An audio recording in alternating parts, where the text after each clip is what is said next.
Ang sitwasyon sa loob ng Iran ay mabilis na lumalala. Binatikos ng Pangulo ng Iran ang IRGC matapos ang pag-atake sa UAE. Ngunit sinabi niyang wala siyang alam sa insidenteng yon. At bilang tugon, nagdadala na ngayon ng Estados Unidos ng napakaraming kagamitan at sandata sa UAE. Posibleng naghahanda para sa isang tugon. At sa ibabaw pa ng lahat ng ito, may mga pagsabog na nangyayari sa buong baybayin ng Iran, partikular sa baybayin na katabi ng Strait of Hormuz. Kaya talakay natin lahat ito. Ayon sa Iran International, iniulat na nagalit si Pangulong Peskazon dahil inilunsad ng IRGC ang missile at drone strike sa UAE nang walang kaalaman o koordinasyon ng gobyerno.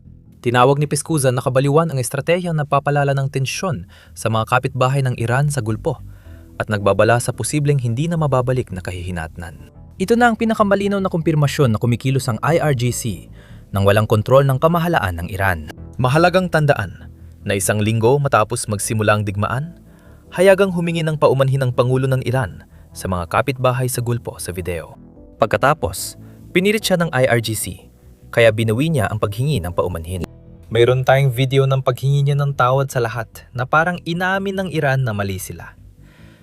Pero wala silang ibang paraan para mabuhay ang rehimen. Sa madaling salita, nagsasagawa sila ng teroristang pag-atake. Samantala, si Ministro ng Ugnayang Panlabas na si Aragachi ay nakikipagnegosasyon sa Pakistan at binabantayan ng IRGC ang mga barko nila sa Hormuz. Si Peskazon ay nanawagan ng diplomasya. Samantalang, ang IRGC ay nagbantang palubugin ang mga barko ng US at umatake sa target ng Emirati nang hindi sinasabi sa Pangulo ng Iran. Kung patuloy mag-isa ang kilos ng IRGC, mapapasabak muli sa digmaan ng Iran kahit ano pa sabihin ng mga negosyador. Ngayon, mula sa pananaw ng IRGC, naniniwala silang kailangan nilang gumawa ng aksyon.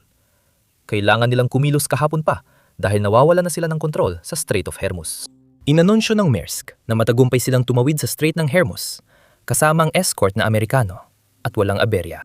Nangyari ito dahil sa Operation Freedom, kung saan tinutulungan ng US Navy ang mga barkong naipit sa Persian Gulf na makalabas ng Strait ng Hormuz at makabalik sa international waters para may pagpatuloy ang kanilang biyahe o makauwi. Ang ilan sa mga barkong ito ay naipit na ng mahigit 60 araw, higit 2 buwan na. Naubusan na sila ng supply, kaya kinakailangan talagang may gawin. Kinumpirma ng US Navy na matagumpay na tumawid sa Strait ng Hormuz kahapon ang 2 destroyer na USS Transtan at USS Mason sa kabila ng putukan. Ang mga destroyer kasamang fighter at AF-64 ay sunod-sunod na inatake ng maliliit na bangka ng Iran, mga misil at droga. Hulaan mo? Pinatumba ng US Navy ang mga bangka ng Iran. Ipapakita ko ang ibig kong sabihin.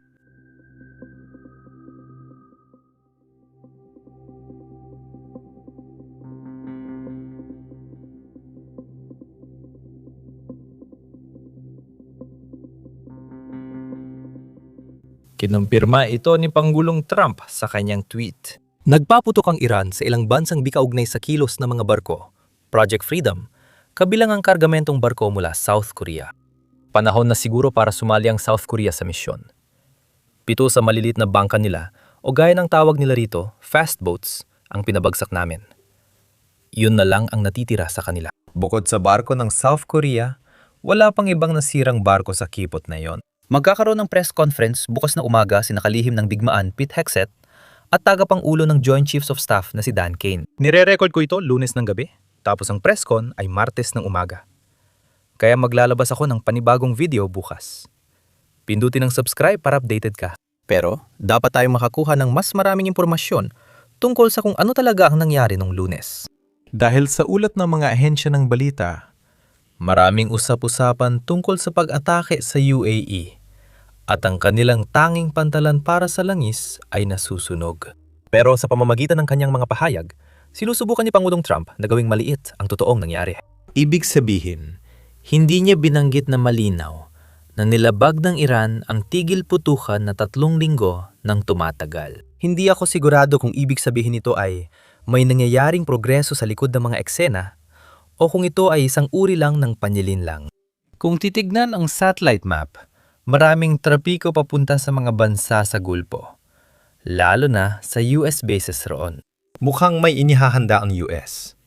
Pero ayon sa administrasyon, parang walang problema. At wala namang ginawang masama ang Iran. Ngayon, tatalakay natin maya-maya ang galaw militar. Pero bago yon, ipapakita ko muna ang pahayag mula kay Admiral Brad Cooper, kumande ng Central Command. Pinag-uusapan niya ang mga destroyer na pumasok sa kipot ng Hormuz at ang tunay na nangyari. Pakinggan ninyo. Tin-target ng cruise missile ang barko ng US Navy at karamihan ay komersyal na barko.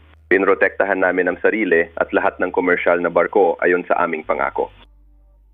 May mga drone na inidunsad laban sa mga komersyal na barko at naprotektahan lahat ayon sa aming pangako.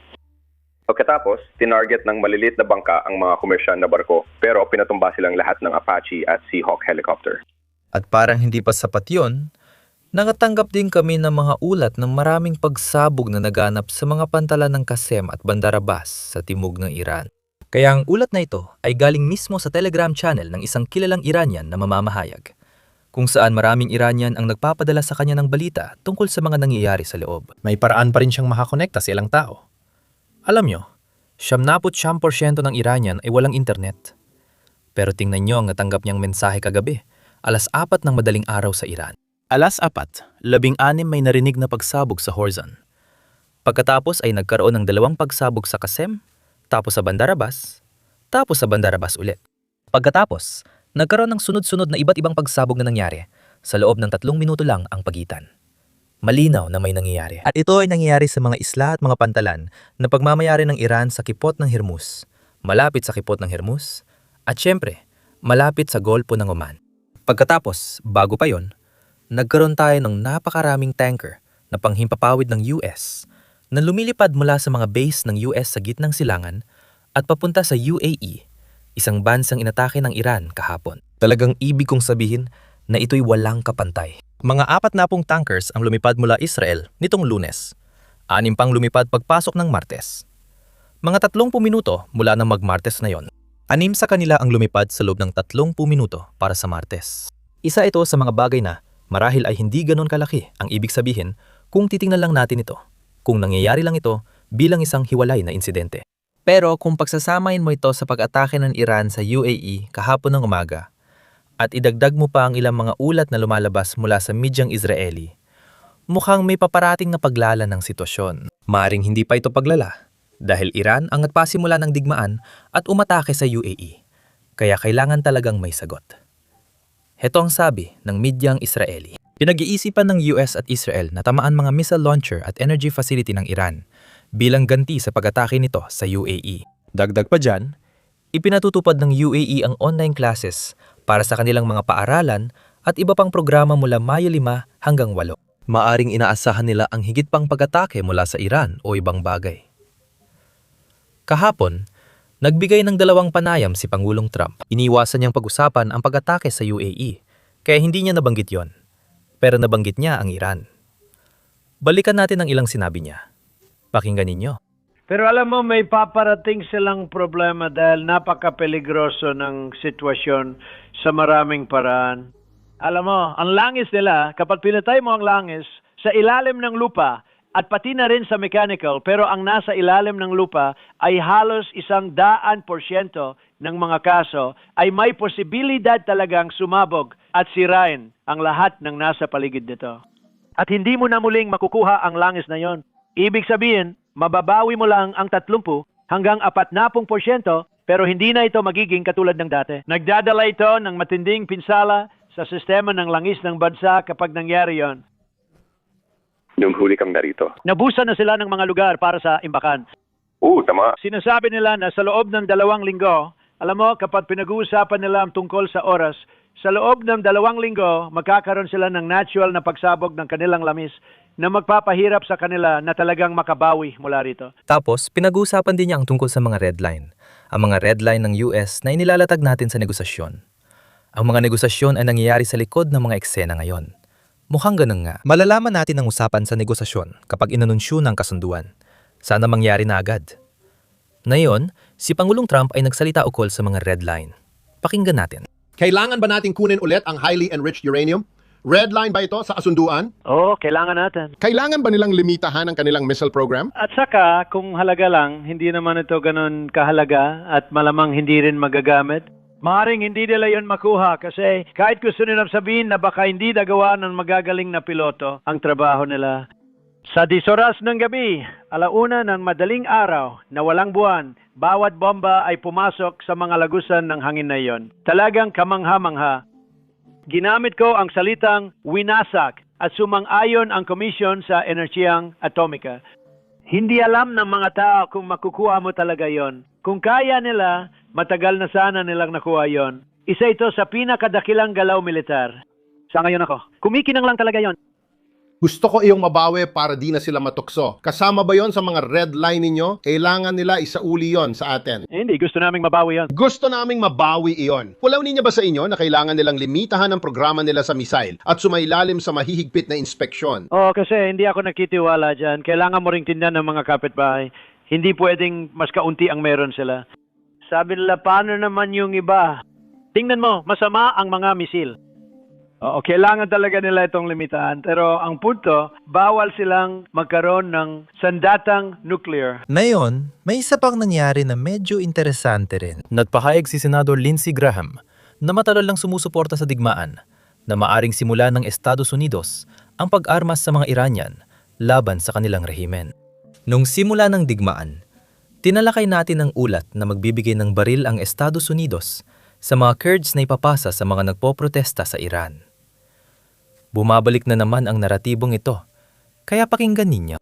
Hindi natin kailangan ng sundawang Amerikano dito. May milyon-milyon na tayong tao sa Iran, wala lang silang armas. Bigyan sila ng armas para mag-alsa sila, tulad ng ginawa natin para ibagsak ang rehimeng ito. Sa tingin ko, makakatulong ang solusyong parang ikalawang susog para matapos ang digmaan. Tinanong si Pangulong Trump tungkol dito sa kanyang panayam. Ito ang sagot niya. Pakinggan ninyo. Kaya bumalik siya. Karamihan ay bumabalik sa Estados Unidos. O mga tao sa Iran, tignan nyo, kung may baril sila na wala naman talaga, may mga baril na ipinadala pero ibang tao ang kumuha ng mga yon. Kung may baril sila, lalaban sila. Sigurado ako dyan. Pero alam mo, hindi mo pwedeng iharap ang mga taong walang armas sa mga may AK-47 at basta na lang tumayo ron kahit na may 250,000 tao kayo. Sinimulan mong tanungin ako kung gusto ko ba silang makita. Naguguluhan ako dahil 42,000 katao ang nawala sa kanila sa unang 2 linggo. Ayoko makita yan talaga. Kailangan nilang magkaroon ng mga baril. At sa tingin ko, nakakakuha na sila ng mga baril. Pag nagkaroon na sila ng mga baril, lalaban sila na kasing galing ng kahit sino dyan. Pero kapag may mga taong armado at alam mo, napakagaganda ng mga armas ng kalaban, na yun, nabawasan na sila. Marami sa mga lumalaban ay ayaw na talagang lumaban. Hindi na raw sila binabayaran ayon sa naririnig ko dahil winasak na natin sila parang sa militar. Ganun din ang ginawa natin. Para maintindihan ang asal ng Iran na yon, kailangan nating balikan kung paano ito nakarating sa kinalalagyan nito. Hindi lang ito na hulugang bumalik tayo sa 1979 noong nagkaroon ng Rebolusyong Islamiko. Dapat nating balikan ang pamumuno ng dinastiyang Qajar sa Iran noong ika-11 na siglo upang makita kung paano ang mga desisyon noon ay may epekto pa rin sa Iran na yon. Alam mo ba kung ano? Iyan din na ginagawa namin sa podcast series naming kakalabas lang ngayong araw. Kaya kung isa ka sa mga interesado sa kasaysayan ng Iran at kung paano tayo napunta sa kinalalagyan natin na yon, siguradong dapat mong tingnan ito. Pwede mo itong panuurin sa pamamagitan ng pag-click sa mga link sa description o pwede mo rin panuurin ito sa pamamagitan ng pag-click sa end screen sa iyong screen. Basta i-click mo lang ang video na nasa screen mo.